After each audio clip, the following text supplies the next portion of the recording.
There's one line on your tax return right now that is probably costing you more money than every single receipt you tracked all year last year. And most park owners have no idea it's even there.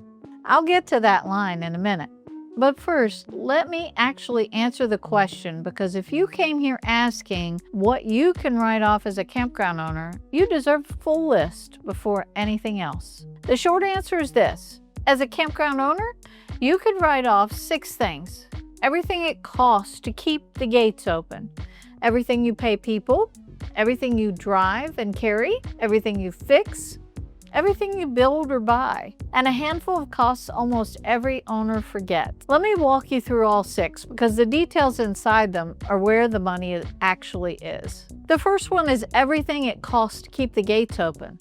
This is your day-to-day operating costs, and all of it comes off your income in the same year that you pay for it. Property insurance and liability coverage, property taxes, electricity, water, sewer across the whole park, trash and dumpster service, propane, pool chemicals and pool service, internet and satellite service for your guests, your booking and reservation software, credit card fees, the commissions you pay booking sites to send you reservations, licensing and permits, your business bank fees, the interest on loans, advertising, photography, and your website, store and vending inventory, firewood, ice, cleaning, bathhouse supplies, pest control, mowing and grounds care, snow removal, your professional memberships, and any campground association dues. If it's a normal, necessary cost of running the park, it belongs here. The second one is everything you pay people. Wages for your seasonal crew, payroll taxes on those wages, your camp hosts, contract labor, your accountant, your attorney, your bookkeeper, any training you pay for, uniforms and staff shirts. And if your kids are genuinely cleaning bathhouses or working the check-in desk, you can pay them a fair wage for real work and deduct it, as long as you document it exactly like you would for every other employee. The third one is everything you drive and carry. So all the driving you do running the park counts. Runs to the hardware store, trips to the bank, driving to a campground trade show, your golf carts, your maintenance truck, fuel, repairs, and insurance on them, your phone, your computer, the software you run the business on, tools and equipment. This category is also one of the most heavily questioned by the government. So make sure you're tracking your miles and do that every day, not just in April. The fourth one is everything you fix, and this is where the first real mistake shows up. Repairs come off your income right now, but upgrades do not. Fixing one broken electrical post at a site, that's a repair, and you deduct that today. Replacing every pedestal in the park is an upgrade, and that gets spread out over years instead. Same crew, same truck, same looking invoice, completely different result on your taxes. And that decision gets locked in the moment somebody types that invoice into your books. Once it goes wrong, it usually stays wrong for years. So how your contractor writes that bill matters too. An invoice that just says site work is useless to you. An invoice that separates the repair from the brand new installation, now that's worth real money. The fifth one is everything you build or buy, and this is a big one. This is the line I mentioned at the start. When you buy or build a park, most accountants take the purchase price, subtract the land, and then spread everything else over 39 years as if the whole property was one big giant building. That's not exactly wrong, but it's really expensive. Because a campground is not just a building. A campground is mostly groundwork and equipment with small buildings attached. Think about what you actually bought. Your interior roads, your concrete and gravel pads, your power and water hookups, the electrical lines running out to every site, sewer lines, fencing, signs, site lighting, landscaping. In the eyes of the tax code, all of that gets written off over 15 years, not 39.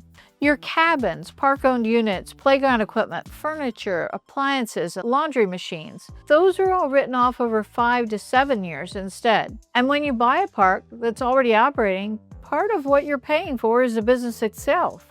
The name, the reviews, the repeat guests, and the piece that gets written off over 15 years as well, rather than being buried in the building. The way you separate all of that out is something called a cost segregation study. Now, don't let that name fool you or scare you. It's just an engineer walking through your property and sorting out what you own into the right buckets so each piece gets written off on the right timeline. Now, campgrounds and RV parks are one of the best types of property in the country for this. On a typical park, a study moves a large share of what you paid out of that slow 39-year bucket and into the faster ones. So here's why this matters even more in 2026 than it did in prior years. A law passed in 2025 permanently brought back the ability to write off the full cost of qualifying purchases in the very first year for anything put into use after January 19th of 2025. So for a lot of what you're buying for the park, you deduct the whole thing now instead of spreading it out. If you'd been planning around the idea that this was shrinking down to 20% this year and going away next year, that's no longer true. It was reversed and it's now permanent. There's a second rule that also changed, and it lets you deduct the full costs of qualifying purchases up front also. For 2026, the most you can take that way is only $2,560,000, and then it starts shrinking a little.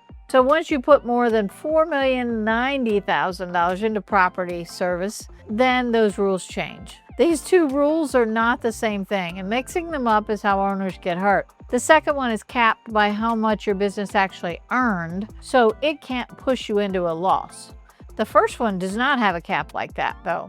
So if you just built out a new 30 sites in a slow season, that difference decides whether your write-off does anything for you this year or just sits there unused. And if you have owned your park for many years and nobody ever did one of these studies, guess what? It's not too late.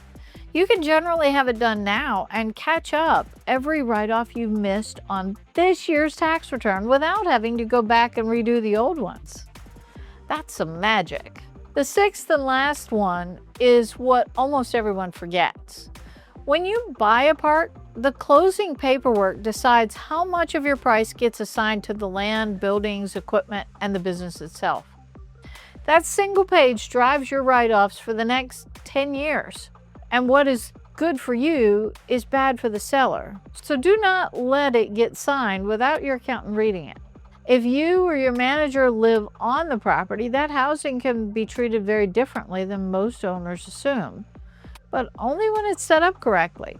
If you spent a year on surveys, engineering permits, and lawyers before you opened a single site, these costs are not lost either. They get handled separately. And if you have a home office you genuinely run the park from in the off-season, that counts too. Now, 4 things that will not work, because I'm not here to get you audited. The land itself can never be written off. Not with a study, not with a strategy, just not ever. The camper your family vacations in does not become a business expense because you parked it on the campground property. Your drive from home to the park, if you don't live on site, isn't deductible.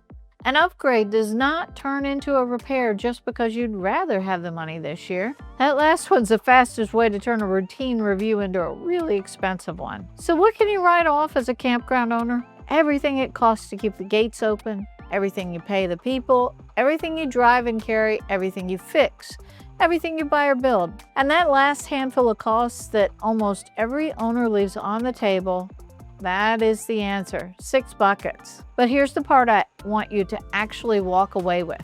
5 of those 6 are easy, and your bookkeeper is probably catching them. The 5th one, everything you buy or build, now that's the one that's worth a whole lot more than the other 5 all combined. And it's the one that almost everyone gets sorted wrong.